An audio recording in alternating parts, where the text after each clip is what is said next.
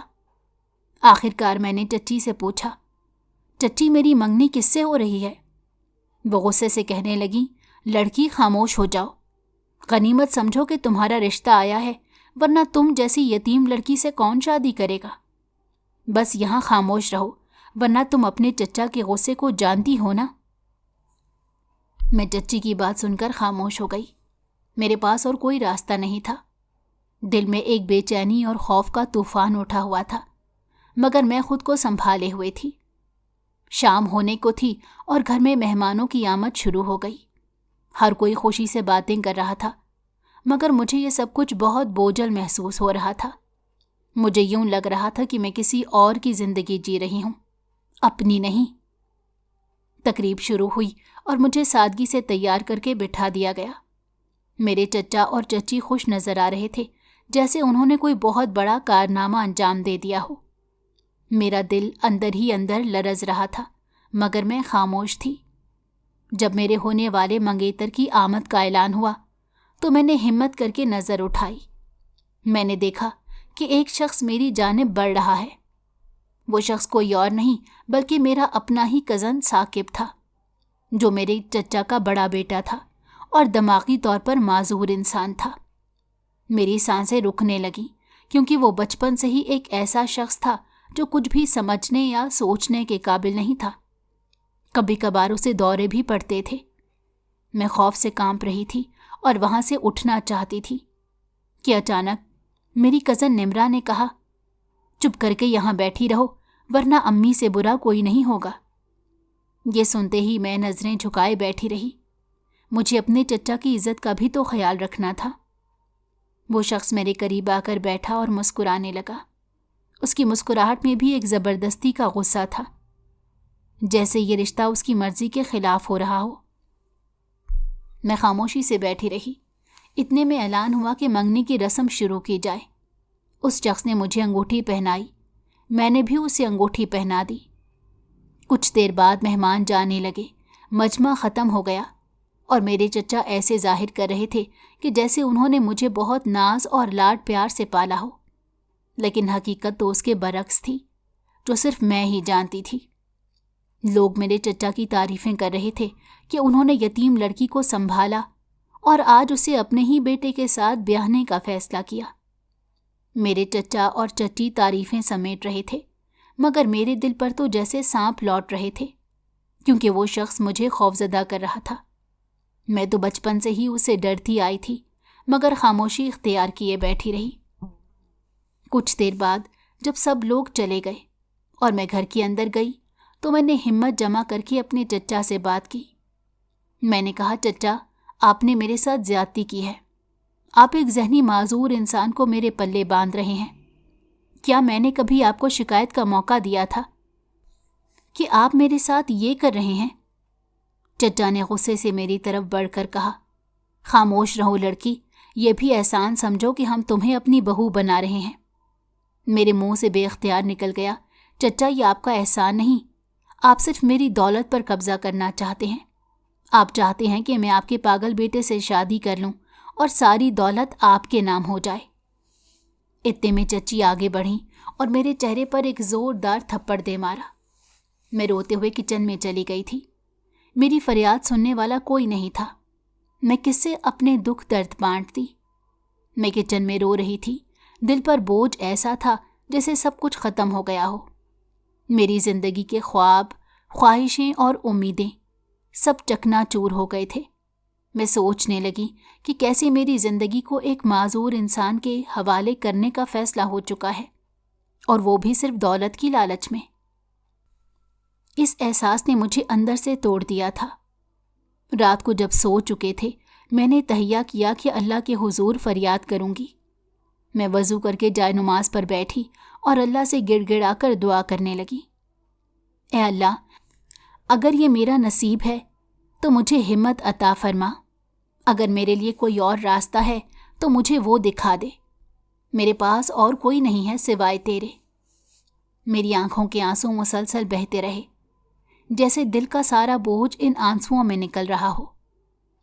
کچھ دنوں تک سب کچھ ویسا ہی چلتا رہا، منگنے کے بعد چچی کا رویہ مزید سخت ہو گیا تھا۔ وہ اکثر مجھے یہ کہہ کر تانے دیتی کہ میں کتنی خوش نصیب ہوں کہ مجھے ان کا بیٹا مل رہا ہے۔ ان کی باتیں زہر کی مانند میرے دل میں اترتی جا رہی تھیں، لیکن میرے پاس کوئی راستہ نہیں تھا، میرا کوئی ہمدرد نہیں تھا۔ ایک دن جب میں کچن میں کام کر رہی تھی تو ثانیہ میرے پاس آئی اور آہستہ سے بولی، تم سے بات کرنی ہے، لیکن یہاں نہیں، رات کو جب سب سو جائیں تو چھت پر آ جانا۔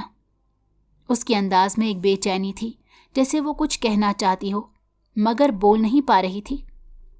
اس رات جیسے ہی سب سو گئے میں چپکے سے چھت پر گئی۔ وہاں پر ثانیہ میرا انتظار کر رہی تھی۔ ثانیہ نے مجھے دیکھتے ہی کہا، دیکھو میں جانتی ہوں کہ تمہارے ساتھ بہت زیادتی ہو رہی ہے، مگر میں تمہارے لیے کچھ کرنا چاہتی ہوں۔ میں نے حیرت سے اس کی طرف دیکھا، کیونکہ ثانیہ وہ واحد شخص تھی جو میرے ساتھ کچھ ہمدردی رکھتی تھی۔ اس نے مجھے بتایا کہ میرے والد نے میرے لیے بہت کچھ چھوڑا تھا اور یہ ساری جائیداد میرے نام تھی۔ وہ کہنے لگی، تمہیں اس سے آگاہ ہونا چاہیے، چچا اور چچی تمہیں اپنی مرضی کے مطابق استعمال کر رہے ہیں۔ میرے اندر کی آگ بڑھنے لگی اور میں نے ثانیہ سے پوچھا، کیا تم مجھے اس سب سے بچانے میں میری مدد کر سکتی ہو؟ ثانیہ نے میری طرف دیکھتے ہوئے جذبات میں سر ہلایا۔ اس نے بتایا کہ اس کا ایک دوست وکیل ہے جو جائیداد کے کاغذات کی جانچ کر سکتا ہے۔ ہم نے منصوبہ بنایا کہ ثانیہ کے دوست کو جائیداد کے کاغذات دکھائے جائیں گے، لیکن چیلنج یہ تھا کہ چچا اور چچی بہت محتاط تھے اور ہر کاغذ ان کی نظر میں رہتا تھا۔ کچھ دن بعد جب چچا کسی کام سے شہر باہر گئے، ثانیہ نے موقع سے فائدہ اٹھا کر کاغذات نکال لیے اور اپنے دوست کو دکھانے کے لیے لے گئی۔ اس رات ہم بے چینی سے اس کے جواب کا انتظار کر رہے تھے۔ چند دن بعد ثانیہ نے مجھے خوشخبری سنائی کہ تمام جائیداد واقعی میرے نام تھی اور چچا نے میری لا علمی کا فائدہ اٹھا کر مجھے استعمال کیا۔ میں اور میری کزن ثانیہ دونوں چھت پر کھڑے تھے کہ اچانک میری چچی آ گئی۔ انہوں نے ثانیہ کے چہرے پر ایک تھپڑ رسید کیا اور کہا کہ وہ مجھے بگاڑ رہی ہے، پھر اس سے کہا کہ دفع ہو جاؤ یہاں سے۔ اس کے بعد وہ مجھ سے کہنے لگی، تم چلو میرے ساتھ۔ انہوں نے مجھے کمرے میں بند کر دیا اور میں 2 دن تک اس کمرے میں بند رہی۔ نہ مجھے کھانے کو کچھ دیا گیا اور نہ ہی کچھ پینے کو۔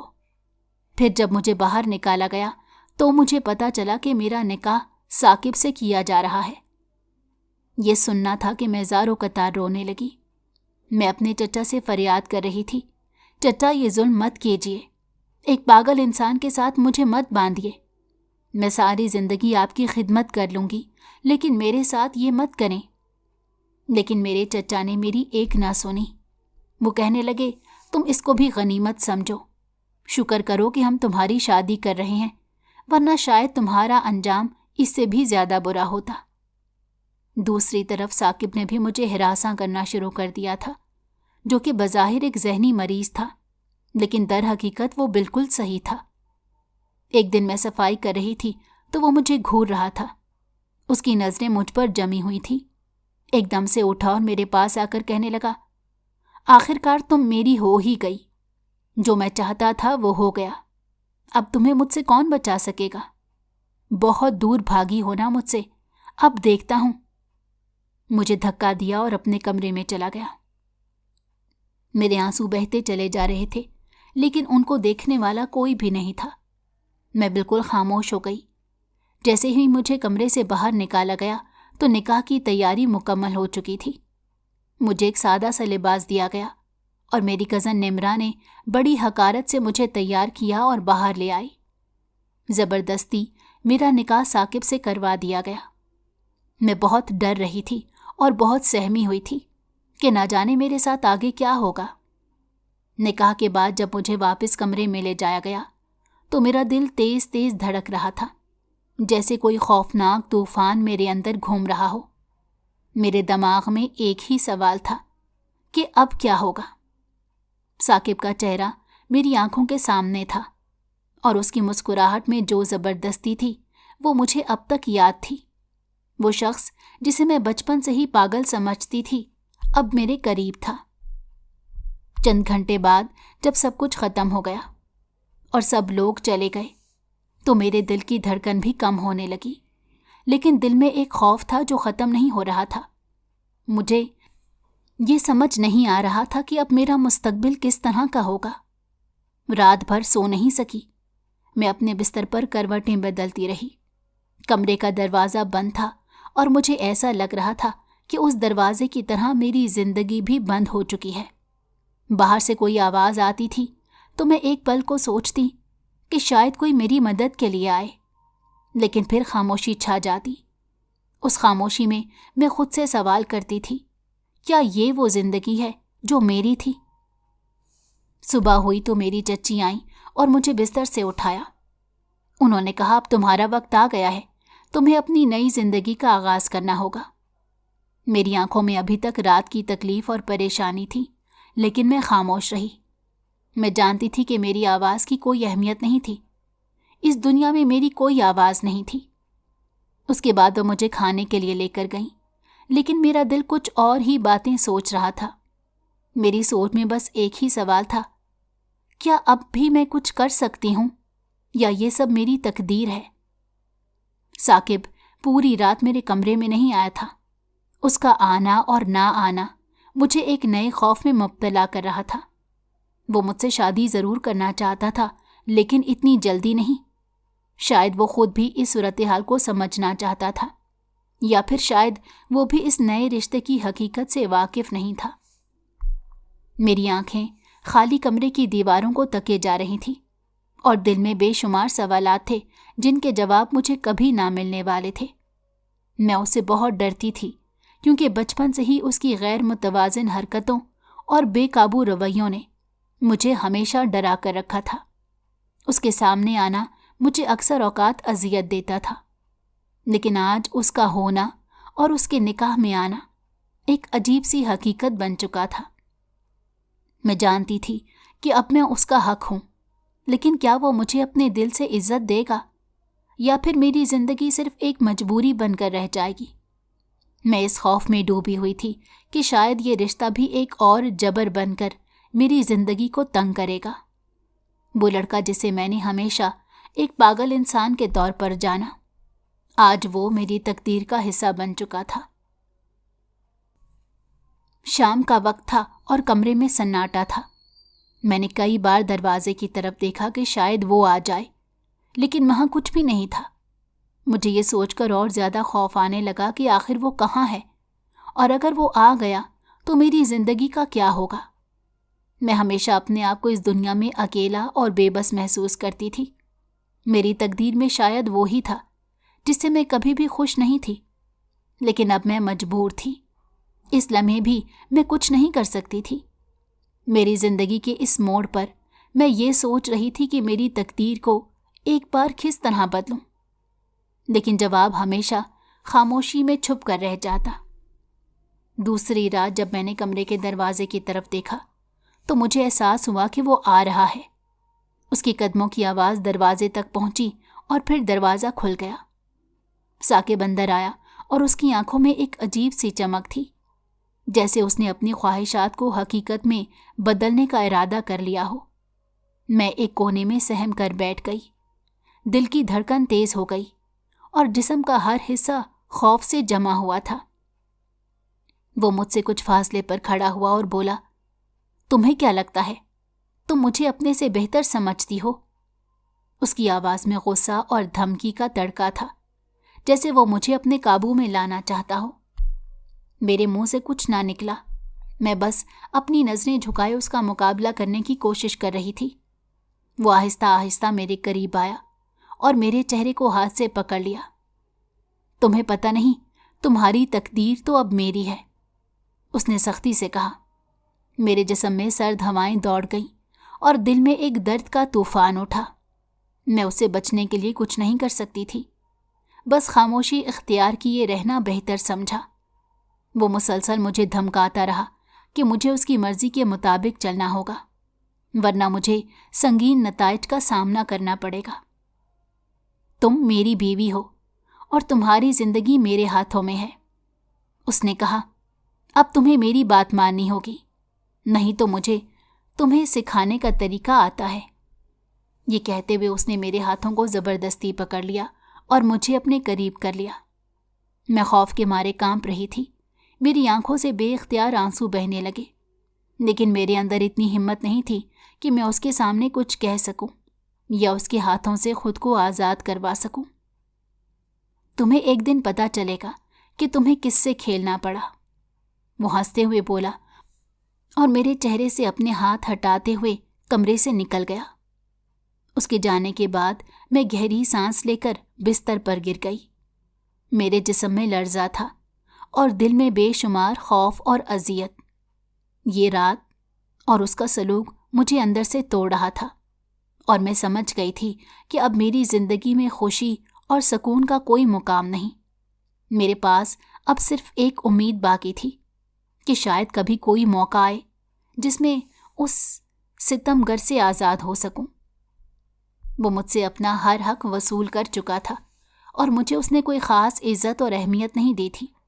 وہ بس اپنے مطلب کی چیزوں کو پورا کرنا چاہتا تھا اور میری موجودگی سے کوئی فرق نہیں پڑتا تھا۔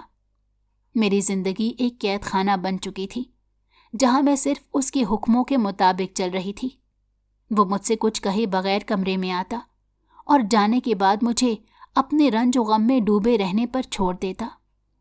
ہر دن ایک نیا امتحان تھا اور میرے اندر کی ہمت جیسے ختم ہوتی جا رہی تھی۔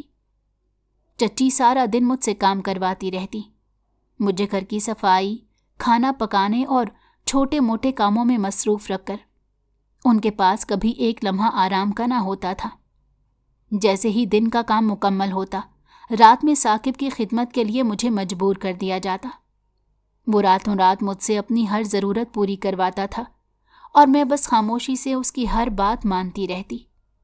میرے اندر کی ہمت کمزور ہو چکی تھی اور میں نے سیکھ لیا تھا کہ اب مجھے خاموش رہ کر اپنی زندگی گزارنی ہے۔ رات کو جب ثاقب کی ضروریات پوری کر چکنے کے بعد میں تھکی ہاری واپس اپنے کمرے میں آتی، چچی مجھے مسلسل طنزیہ اور تضحیک کی نظر سے دیکھتی، گویا میری موجودگی صرف ایک ملازمہ سی تھی۔ ان کی آنکھوں میں کبھی کوئی ہمدردی یا محبت نظر نہیں آتی، بلکہ وہ ہمیشہ یہی محسوس کراتی کہ میں بس ان کے کاموں میں اضافی بوجھ ہوں۔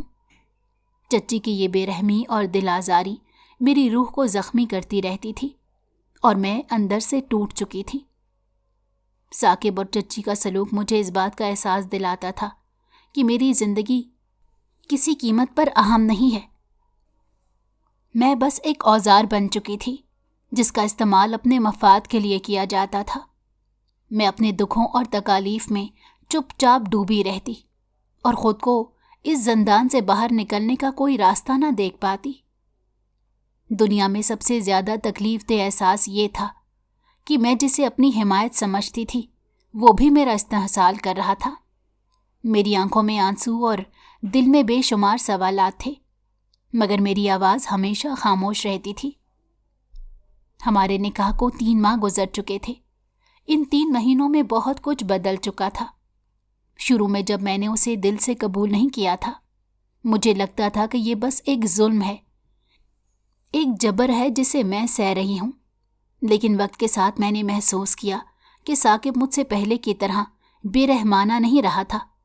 حالانکہ شروع میں اس کا رویہ میرے ساتھ بہت سخت تھا، مگر اب وہ مجھ سے نرمی سے پیش آتا تھا اور اس نے مجھے یہ محسوس کرایا کہ وہ میرا خیال رکھتا ہے۔ ایک دن جب میں بیمار پڑ گئی تھی، وہ خود میری خدمت میں لگا رہا۔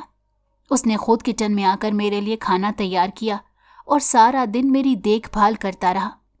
وہ ایک مختلف شخص بن چکا تھا اور میں نے بھی دل سے اسے قبول کرنا شروع کر دیا تھا۔ اس کی محبت اور خیال رکھنے کی کوششوں نے میرے دل میں اس کے لیے جگہ بنا دی تھی، چاہے اس نے ماضی میں میرے ساتھ کتنی زیادتیاں کیوں نہ کی ہوں۔ میرے دل میں اب عجیب سا سکون تھا۔ میں جانتی تھی کہ وہ ماضی کے ثاقب سے مختلف تھا اور شاید اب وہ مجھ سے محبت کرنے لگا تھا۔ اس کی محبت میں کچھ سچائی اور خلوص تھا، اور شاید یہی وہ چیز تھی جس نے مجھے اس کے ساتھ خوش رہنے کی طاقت دی۔ میری زندگی میں تبدیلی آ چکی تھی اور میں نے یہ سوچنا شروع کیا کہ شاید زندگی کبھی بدلتی نہیں ہے، لیکن لوگوں کے رویے اور احساسات بدل سکتے ہیں۔